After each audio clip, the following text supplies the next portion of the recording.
bahkan seorang Habib gitu ya, seorang Habib keturunan Nabi yang katanya adalah cucu Nabi juga ikut menyuarakan agar Abdul Somad ini juga ditangkap.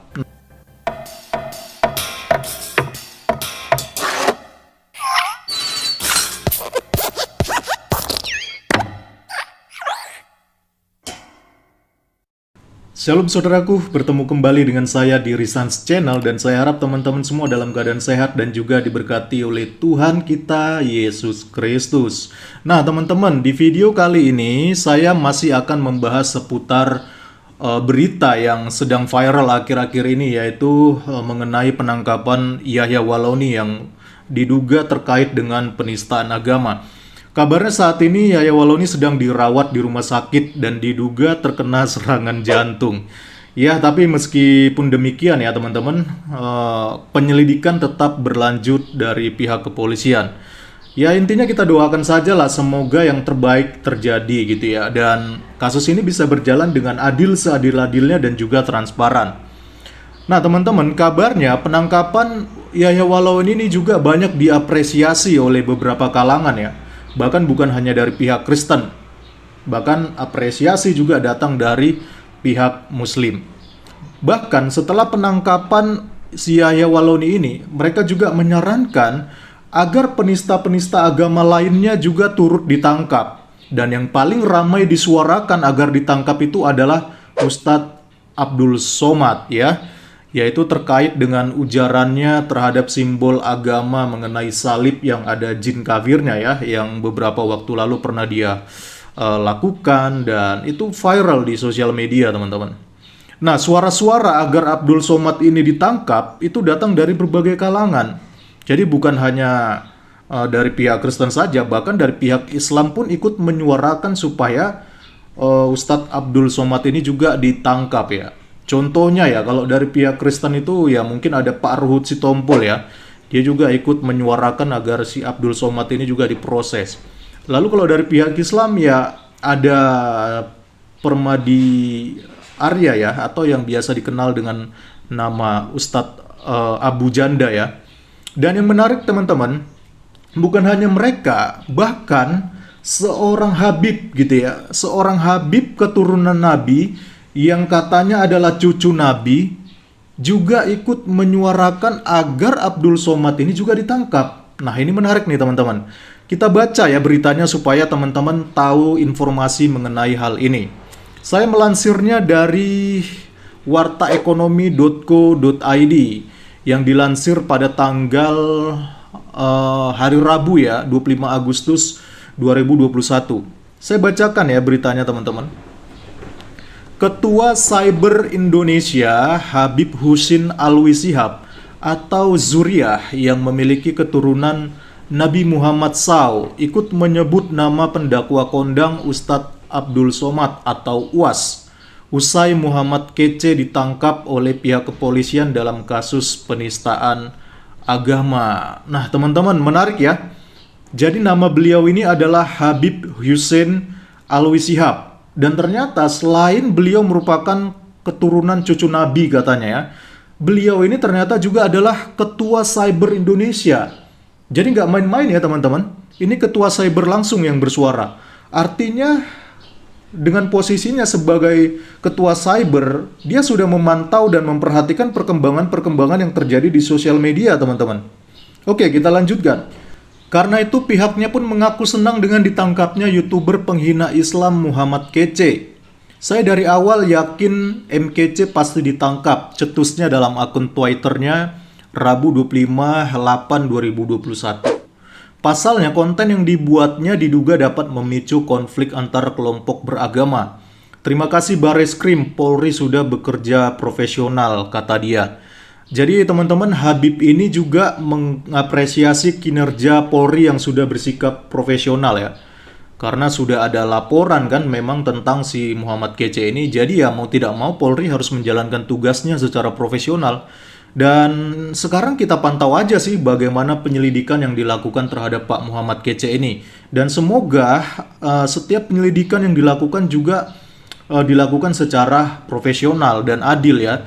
tanpa ada intervensi dari mayoritas. Jadi sehingga kebenaran benar-benar dinyatakan di sini di dalam kasusnya Pak Muhammad Kece ini, teman-teman. Oke, kita lanjutkan lagi ya beritanya. Lebih lanjut, ia kemudian menyinggung sejumlah pihak yang dianggap kerap merusak citra Islam, seperti Gus Nur alias Sugi Nur yang baru bebas dari penjara. Sugi Nur sudah keluar, kalau headspace lagi, sikat lagi. Maher sampai meninggal. Yahya Waloni sudah, Kece sudah. Paul Zhang terus diuber walau dia kabur cari suaka, kata dia. Dul Somad atau Ustadz Abdul Somad, bukti kita masih kurang kuat. Semua demi kerukunan semuanya, tambahnya. Oke, jadi begini ya teman-teman ya. Dia menyinggung tentang Gus Nur yang baru keluar dari penjara ya. Dan memang Gus Nur ini dia baru keluar teman-teman. Cuma beritanya tenggelam di antara kasusnya Yahya Waloni dan Pak Muhammad Kece ini. Jadi mungkin banyak yang belum tahu ya. Ya semoga lah Gus Nur ini sudah keluar dari penjara, dia sudah jera ya. Dan semoga nggak buat ulah lagi, nggak buat kegaduhan lagi, dan ia bisa menjadi pribadi yang lebih baik ya teman-teman. Karena Habib Hussein Shihab ini bilang kalau Gus Nur buat hesped lagi, kalau dia buat masalah lagi, nanti bisa disikat lagi katanya, seperti itu. Jadi respect ya buat Habib Hussein Shihab ini, yang artinya dia nggak pandang bulu gitu ya, meskipun berasal dari agamanya yang sama, tapi dia tidak membela Gus Nur gitu ya teman-teman. Lalu dia bilang juga, Maher sudah meninggal. Oke lah, kalau ini kita nggak usah bahas ya teman-teman, karena orangnya sudah almarhum. Terus dia bilang, Yahya Waloni juga sudah ditangkap. Lalu dia juga sebut Pak Muhammad Kece dan Paul Zhang. Nah yang menarik teman-teman, dia juga ikut menyebutkan nama Abdul Somad. Ini satu-satunya nama yang belum ditangkap ya teman-teman. Cuma dia bilang, dia mengatakan bahwa buktinya masih kurang. Ya seperti kita tahu lah ya teman-teman. Abdul Somad ini sebenarnya sudah pernah dilaporkan pada tahun 2019 mengenai ujarannya terhadap salib yang katanya ada jin kafirnya ya. Tapi ternyata dia lolos teman-teman. Jadi kalau Habib Hussein Shihab ini bilang katanya bukti-bukti belum cukup kuat untuk menjebloskan Abdul Somad ke penjara, itulah sebabnya teman-teman supaya kita ini orang-orang yang cinta damai ini ya, jikalau ada penista-penista agama di negara kita ini yang berpotensi menimbulkan kegaduhan, perlu untuk terus kita blow up gitu ya, supaya mereka akhirnya diketahui perbuatannya oleh masyarakat luas atau bahkan oleh pemerintah sendiri. Karena selain ustadz-ustadz kondang yang sudah ditangkapin ini teman-teman ya, masih banyak kroco-kroco yang suka menistakan agama di sosial media. Cuma saya mikirnya begini teman-teman, mungkin karena kroco-kroco ini ya, mereka ini tidak terlalu kondang, atau juga mungkin karena kurang di blow up sehingga tidak begitu viral dan menjadi perhatian pemerintah atau aparat keamanan. Saya kasih contohnya aja ya, mungkin seperti Agustan yang suka ngomong kotor tentang Kristen. Lalu juga ada Nandar yang suka bikin konten itu hoax gitu teman-teman. Kontennya itu berasal dari sumber-sumber hoax dan semuanya itu menyinggung tentang Yesus. Jadi dia ambil sumber-sumber hoax, jadi dia katakan Yesus menikah, Yesus punya anak, dan sebagainya. Jadi ini juga sebenarnya sudah masuk dalam kategori penistaan agama, cuma karena kurang blow up aja teman-teman. Karena kurang diramaikan gitu ya, diangkat, akhirnya mungkin nggak jadi terlalu menjadi perhatian serius bagi aparat keamanan. Lalu ada juga Ustadz Kainama yang selain berbohong mengenai statusnya sebagai lulusan STT Jakarta dan juga lulusan Haifa Israel, orang ini juga sering menghina Kristen, dan pokoknya masih banyak lagi lah teman-teman model-model apologet Islam yang seperti ini. Jadi teman-teman, oleh karena itu, itulah pentingnya kenapa para apologet Kristen ini ada di sosial media. Supaya ada yang mengcounter dan memblow up orang-orang seperti ini, sehingga akhirnya kelakuan mereka ini diketahui oleh masyarakat luas, dan bahkan bisa sampai kepada aparat keamanan. Jadi ya itulah pentingnya ya, ada apologet Kristen yang berjuang gitu ya di media sosial ya. Oleh karena itu perlu sekali kita memiliki kesatuan seperti ini ya teman-teman. Baik bukan hanya apologet Kristen, bahkan juga setiap elemen Kristen, apakah itu lembaga-lembaga Kristen, gereja, ya walaupun dalam tanda kutip ya PGI agak mengecewakan sih kemarin, tapi kita nggak usah berharap banyak lah dari PGI. Tapi itu kita mulai dari diri kita sendiri gitu, supaya kebenaran itu semakin disingkapkan gitu. Dan banyak orang-orang yang tidak bertanggung jawab ini bisa segera diproses ya teman-teman. Oleh karena itu mari terus dukung para apologet Kristen yang berjuang di sosial media.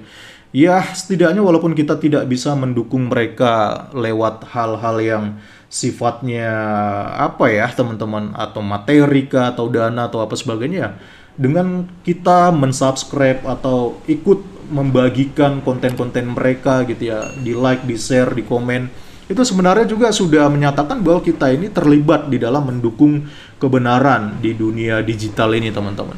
Jadi mari teman-teman, supaya negara kita ini menjadi negara yang adil gitu ya, menjadi negara yang benar-benar nggak memberikan ruang dan kesempatan bagi orang-orang penista agama yang seperti ini, yang suka menyerang Kristen, yang suka menyerang agama, dan tapi mereka nggak bertanggung jawab gitu di dalam memberikan serangan-serangan mereka.